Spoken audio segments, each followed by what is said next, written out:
Ostin käytetyn Teslan. En tiedä mikä keski-iän kriisi tää oli, mutta tuli nyt ostettua tällainen vuoden 2015 P85D. Eli tää on performance-malli 85 kWh akulla ja dual motorilla. Eli nelivetomalli. Liikkeelle lähtöhän näillä on sähköautoilla helppoa. Ei tarvitse varsinaisesti käynnistää tätä autoa mitenkään. Mä vaan astun autoon, lyön jarrun pohjaa, laitan D:n päälle ja auto lähtee liikkeelle. Tässä on avaimeton ajo, eli periaatteessa riittää toi Tesla-appi siihen, että mä pääsen ajamaan. Siitä pystyy salasanan syöttämällä laittamaan auton päälle. Mutta sitten riittää myös, että mulla on avain taskussa ja mä lähestyn autoon, niin se avaa ovet ja mä pääsen liikkeelle. Se ei kuitenkaan ollut se syy, miksi mä tätä autoa ostin. Lievä sähköautokuumehan tässä on ollut päällä, niin kuin ehkä kanavan videosta on huomannut. Tämä malli oli nyt 7 paikalla, eli tästä löytyy tuolta peräkontista 2 niin sanottua jump seattiä, eli semmoista 4-pistevöillä varustettua taaksepäin olevaa istuinta, johon saa 13-36 kilosta lasta mahtumaan. Parhaimmillaan tänne menee 7 henkeä, tosin niistä 7 ei voi olla kovin isoja ihmisiä, mutta 2 omaa vanhinta lasta menee sinne hyvin. Että se ajaa kyllä sen asian täydellisesti. Koe, jolla mä en ensin niin ollut ihastunut tähän. Ensimmäisenä mä huomasin jo liikkeessä ton. Mä tiesin nämä tyyppiviat tässä. No ovenkahvat on käytännössä Tesla vaihtanut kaikki näihin. Ja hyvä puoli siinä on, että kun ne on tommosia tyyppiviallisia, niin ne on vaihdettu uusiin päivitettyihin versioihin. Eli ei enää sitä tyyppiviallista ovenkahvaa saa, vaan päivitetyn version. Ja liikkeen kanssa sovittiin, että he hoitavat sen Teslalla sen päivityksen ja sillä hyvä. Samalla siinä oli myös tuossa sähköikkunassa vikaa, että se korjataan kanssa. Sitten mä sen lisäksi pyysin tämän tietokoneenkin, pystyy Teslassa ostamaan uuden, niin se päivitetään toi tietokone uutempaa. Tässä on tuo tietokone MCU1, joka on varsin hidas. Se päivitetään MCU2, sitten siinä on käytännössä samantasoinen tietokone ymmärtääkseni niin kuin näissä uusissakin Tesloissa. Ensimmäisenä tämä tietenkin kiinnitti huomiota tähän suorituskykyyn. Tämä oli se tosiaan 2015, tämä oli se suorituskykyisin Tesla performansseja 2 moottorilla. 0-60 mailia on jo 3,1 tai 3,2 sekuntia ja vähän sen päälle 0-100. Ei pelkästään se, vaan se kiihtyvyys on niin kuin aivan brutaalia vielä ohitusnopeuksissakin. En ole kyllä eläissäni kokenut tällaista, saati ajanut. Tämä on kyllä aivan järjettömän tehokas auto ja se on itse asiassa aika hauskaa se kiihdyttely, kun ei ole ennen tällaisella ajanut eikä ollut juuri edes kyydissä. Siitä tulee vähän semmonen huvipuisto katapulttifiilis, niin kuin Markku Aleen Teknavi arvostelussa. Kannattaa katsoa video, jossa Markku Aleen ajaa tämän auton. Kehuu auton ajettavuutta ja suorituskykyä, että mä en varmaan on Markku Aleenin veronen arvostelija mitä auton ajettavuuteen tulee, mutta kyllä tämä suorituskyky, niin se kyllä pistää sukat pyörimään jaloissa, ei voi muuta sanoa. Mutta sen lisäksi täällä on erittäin mukava ajaa lepposasti.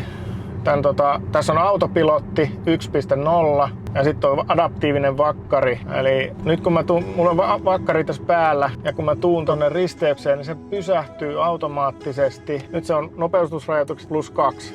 Mä en koske polkimiin ja tää pysähtyy tähän, koska edessä on auto. Ja sitten tuolla se itse asiassa visualisoi ton edessä olevan auton. Sitten kun se lähtee liikkeelle, niin tääkin lähtee liikkeelle. Mun ei tarvitse koskea näihin polkimiin mitenkään. Tää on äärimmäisen rentoa ajella täällä kaupungissa ja isolla tielläkin, kehätiellä tai motarilla. Sitten sen lisäksi tästä löytyy vielä toi autopilotti, eli tää ohjaa myös automaattisesti. Mä voin näyttää senkin vielä tässä. Tää Autopilot 1.0 ei osaa navigoinnin perusteella vielä ohjata, eli navigoinnin suhteen ohjausliikkeet täytyy tehdä itse, mutta se osaa pysyä kaistalla ja osaa vaihtaa kaistaa, jos mä pistän vilkun päälle. Tässä 2015 mallin autossa ei ollut vielä kuin 1 kamera, se on tuossa edessä. Sitten tässä on niin sensorit ympäri autoa, mutta niiden kantama on vain 5 metriä, eli tässä ei varsinaisesti ole kuolleen kulman tunnistusta, eli se sanoo mulle, että tarkista kuollut kulma ja sitten menee muutama sekunti ja sen jälkeen se vaihtaa kaistaa, eli nyt tää lähtee liikkeelle. Tuo edessä oleva auto nyt kähti vähän liikkeelle. Ja sitten varmaan jatketaan matkaa näin. Mä en tässä tosiaan tee mitään, mä ohjaan kyllä, mutta en koske jarrua enkä kaasua. Mutta tosiaan tosta näkee, että se visualisoi nuo edessä olevat autot, se näkee ne. Mutta mitään niin kuin sivuille tai taakse se ei muuta näe kuin siinä saattaa joskus, jos joku on niin kuin käytännössä noin pysäköintisensorit, niin sellaiset siinä on. Et sen takia tämä ei varmaan vielä ole niin kuin tämän edistyneempi tämä autopilotti tässä 2015 mallissa. Mutta joka tapaus äärimmäisen rento ajaa tälleen kaupungissa. Ei tarvitse veivata polkimeen kanssa, puhumattakaan mistään vaihdekepistä, että ei tästä rennommaksi tämä autoilu paljon mene. Ja se mikä tässä ihastutti oli brutaali suorituskyky, mutta toisaalta rento autoilu.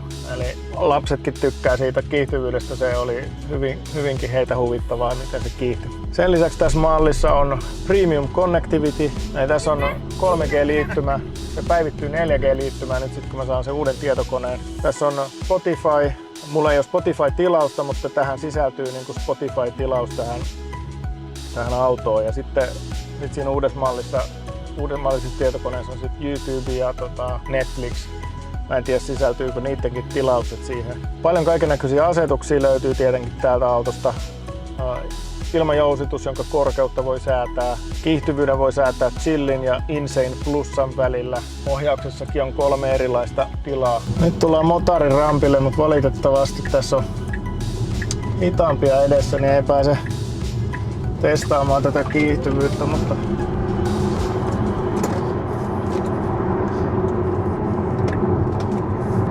nyt se lukee ton nopeusrajoituksen, se on 100.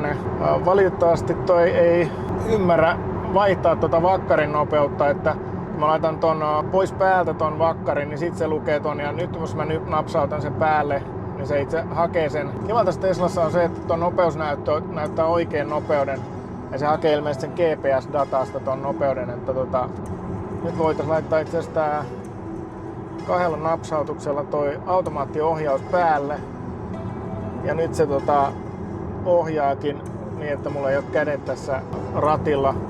Se aina aika ajoin sanoo mulle, että pitäisi laittaa vähän painetta ratille, että se pitää mut sillä tavalla hereillä, että ei tätä kuuluisi ajaa ilman käsiä, mutta se on mahdollista.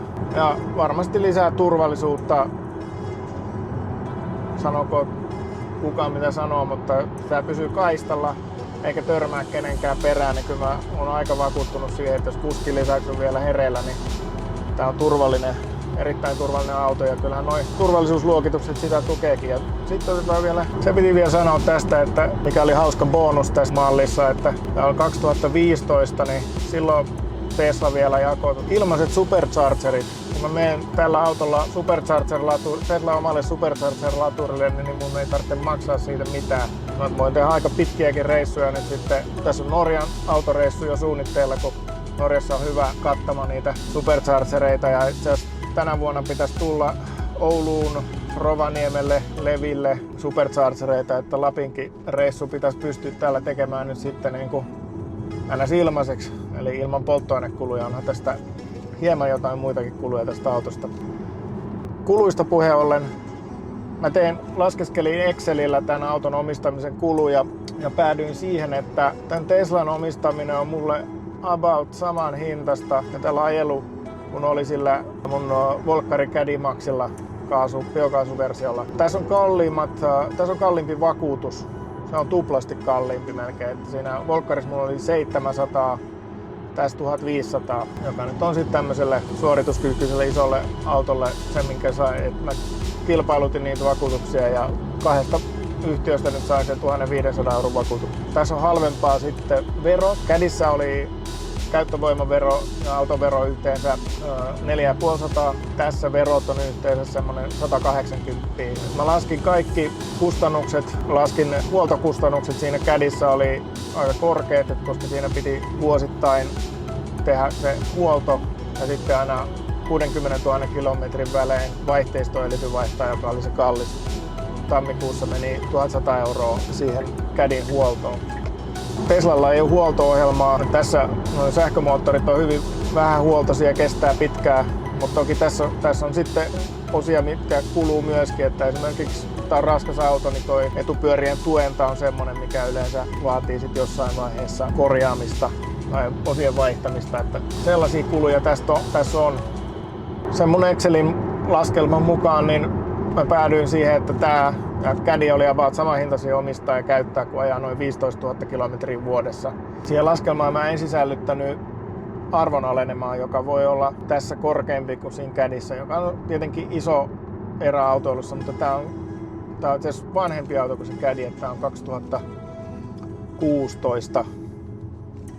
Kattelin tossa just nettiautosta, niin mä sain tän kuitenkin aika halvalla. Siellä tällä hetkellä nettiautossa olevat P85D-mallit oli, että ehkä tän arvo ei nyt tule sit niin paljon laskemaan, tai sitten se tulee, sitä mä en osaa ennustaa ihan täysin, mutta näin mä nyt sen ainakin itselleni perustelin tän auton hankinnan, että tää on yhtä edullinen tai yhtä kallis omistaa kuin se Caddy Maxi oli. Ja musta tuntuu, että mulla on pienempi kynnys nyt lähteä ajamaan tällä, koska kilometrikustannukset, siis niin kuin polttoainekustannukset on niin halpoja.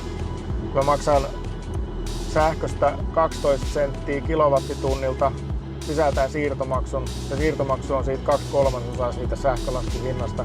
Keskimääräisellä kulutuksella tällä ajelee semmosella 2,5 euroa per 100 kilsaa, että se on erittäin edullista. Ja kulutus on suurin piirtein sama kaupungissa ja maantiellä, että sekään ei nosta tällä autolla ajamisen kustannuksia, kuten siinä Caddyssä kulutus oli merkittävästi korkeampi kaupungissa, koska se on iso auto ja polttomoottoriautot on semmoisia, että se kiihdyttely vie sitä polttoainetta aika reilusti. Sitten vielä pieni tavaratilojen esittely. Täältä, kuten mainittu, löytyy nämä 2 lisää lastenistuinpaikkaa. Siihen menee 15-36 kiloiset lapset. Ja siinä mahtuu lapset ihan hyvin istumaan, ei ollut mitään ongelmaa tämän suhteen. Sitten kun noi penkit kaataa, tässä on farmariautomaiset tilat, että tässä on todella hyvin itse asiassa tilaa kuljettaa. Että mä mahun melkein niin kuin suoraksi makaamaan tuonne autoon.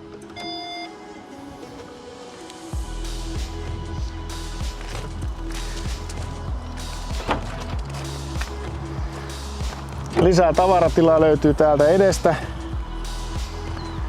Tääkin on aika tilava. Me käytiin eilen kaupassa, niin ostoskassit mahtu tänne. Tässä nelivetoisessa mallissa se on hivenen pienempi, koska se etumoottori vie tilaa, että niissä kaksivetoisissa malleissa tässä on semmonen lisätila vielä. Tällainen keski-iän villitys nyt sitten. Eka suorituskykyinen auto elämässä ikinä. Ikinä mulla ei ole ollut semmoista autoa, että mua sen auton takia haluttaisiin lähteä ajelemaan, mutta tää on nyt eka auto kyllä. Tää teknologia ja mä oon lapsesta asti ollut tämmönen tietokonenörtti, niin tää jotenkin vetoaa muuhun. Tässä ei ole hirveästi mitään nappeja. Suuri osa asioista tehdään tässä näytöllä. Ja se jotenkin tämmöiseen ATK-nörttiin kyllä vetoaa.